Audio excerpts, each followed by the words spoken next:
পূর্ব মেদিনীপুর জেলার শিল্প শহর হলদিয়া দুর্গাচক নীলকণ্ঠ রাধাকৃষ্ণ মন্দিরের রাস উৎসবের মহাভোগী প্রসাদ বিতরণের অনুষ্ঠানে হয়ে উঠল মানুষের মহামিলন মেলা। দুর্গাচক নীলকণ্ঠ ও রাধাকৃষ্ণ মন্দির রাস উৎসব শুরু হয়েছিল গত 13ই নভেম্বর থেকে। আজ 20শে নভেম্বর, আজ রাস উৎসবের শেষ দিন। সকালে মহাভোগ প্রসাদ বিতরণ এবং রাতে বিচিত্র অনুষ্ঠান অনুষ্ঠিত হবে, জানালেন মন্দির কমিটির সম্পাদক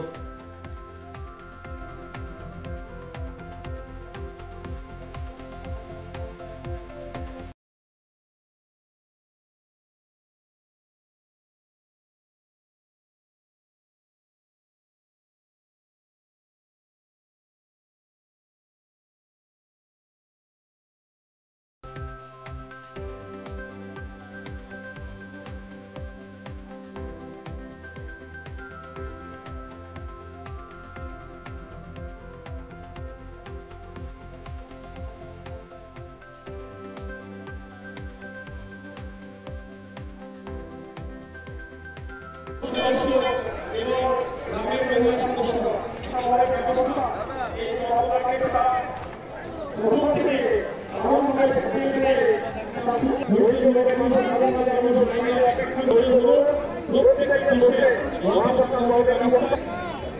4টি গেট আছে আমাদের, 4টি গেট থেকে প্রত্যেকটা গেট থেকে আমরা সুষ্ঠুভাবে এই ড্রেনটা পুরো চলে গেছে ওইদিকে, পুরো হাউসিংয়ের জাতি ধর্ম নির্বিশেষে সমস্ত ধর্মের মানুষ আজ আমাদের এই মিলন উৎসবে একত্রিত হয়েছে। মহাপ্রসাদ গ্রহণ করছে মহা আনন্দে তৃপ্তি সহকারে। ভেঙে চলে গেছে, আমপাম ঝড়ের সময় থেকে করে না, পুরো হাউসিং এর নোংরা জল এসে হ্যাঁ ড্রেন ছিল এটা। আরো বহু মানুষের সহযোগিতা ব্যতীত এই অনুষ্ঠান, এত বড় অনুষ্ঠান কোনোভাবেই সম্ভব হবে না।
কেক আর পেস্ট্রিতে জিবে জল সপারি, ওয়াও আশাতে লাজবাব নিউ বিদ্যুৎ বেকারি।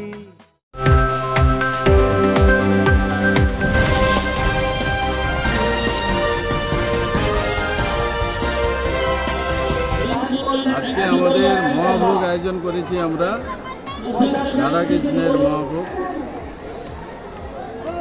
কি কি কর্মসূচি চললো আজকে, তার শেষ হচ্ছে? আজকে আমাদের কর্মসূচি রক্তদান দিয়ে শুরু হয়েছে। কর্মসূচি ছিল 14ই নভেম্বর থেকে শুরু হয়েছে রক্তদান শিবিরের মধ্য থেকে, চলবে 20শে নভেম্বর পর্যন্ত। 15 তারিখে ছিল আমাদের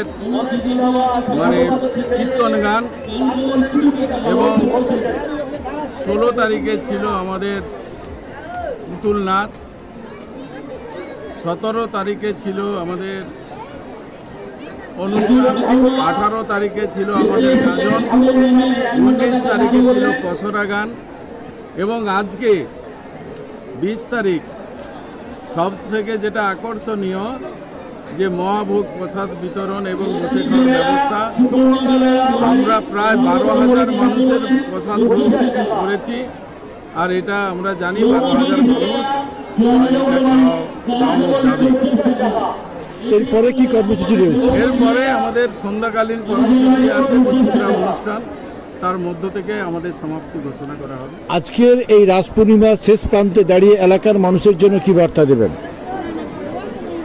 এলাকার মানুষের জন্য হিন্দু ধর্মকে জাগ্রত করার জন্য, হিন্দু ধর্মকে আরো উন্নত মানে করে তোলার জন্য, সেটা যাতে আমরা করতে পারি সেটাই দেব, সনাতন ধর্মকে এগিয়ে নিয়ে যাওয়ার জন্য। আপনাদের আগামী দিনে কি কর্মসূচি রয়েছে? আগামী দিনে আমরা কর্মসূচি নিয়েছি, এই এলাকায় একটা অ্যাম্বুলেন্স পরিষেবা দেব, আর আমাদের কিছু বই বিতরণের কাজ, কিছু আমরা গাছ বিতরণ করব এবং দুস্থ ছেলে মেয়েদের জন্য আমরা ভাবনা চিন্তা করছি কি করা যায়, যে যাতে আমরা তার মধ্য থেকে আমরা কিছু করতে পারি। অ্যাম্বুলেন্স পাওয়ার ক্ষেত্রে আমরা কমিটি গঠন করার পরেই 2023 আমাদের ট্রাস্টি কমিটি গঠন হয়। তারপরে আমরা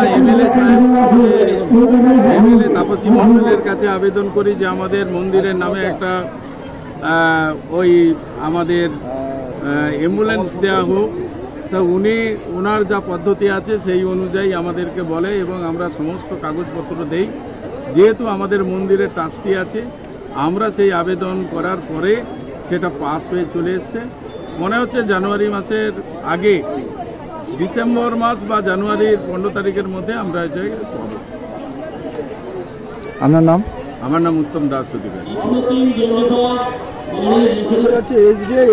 এখন কিন্তু পৌরসভা দেখাশোনা করে, আর এই মন্দিরের মানে সামনে আমাদের মন্দিরটা আছে, ওখানে আমাদের একটা ঘাটের খুবই প্রয়োজন।